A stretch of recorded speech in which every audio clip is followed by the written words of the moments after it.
Hello everyone, welcome back to my another blog. তো আজকে মাসের প্রথম দিন, তাই তাড়াতাড়ি বেরিয়ে পড়েছি কালেকশনের জন্য।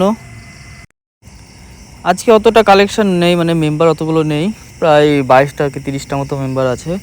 তো প্রত্যেকটাই ডোর টু ডোর। তো দেখুন বেচারা ঘুমাচ্ছে এখানে শান্তিতে, আর একটা মেম্বারের বাড়ি দাঁড়িয়ে আছে, দেখছি ফুল গাছ থেকে সুন্দর সুন্দর ফুলগুলো পড়ছে, ঠিক আছে, বেশ ভালোই লাগছে ওটা।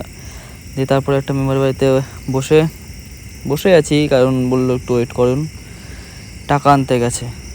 দেন আর একটা মেম্বারের বাড়িতে। তারপরে এই জায়গাটা যেটা আছে না, এটা বেশ ভালো লাগে, কারণ পুরো বাগানের ভিতর মেম্বারটার বাড়ি। মানে যখন এই মেম্বারটার বাড়ি চিনতাম না, তখন খুঁজে আসতে অনেক সমস্যা ছিল, কারণ পুরো মাঠের মধ্যে একটাই বাড়ি। একটা জিনিস দেখলাম যে রাস্তার দুই ধারে কেবলই লজ্জাবতী যে গাছগুলো হয় না, সেগুলোই খালি। তারপরে অফিসের জন্য যাচ্ছিলাম দুপুরের দিকে, তো দেখছি প্রচণ্ড মেঘ উঠেছে।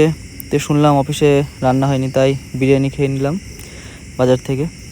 তারপরে বিকেলে বেরিয়ে একটু পুকুর পাড়ে আর কি বসে আড্ডা।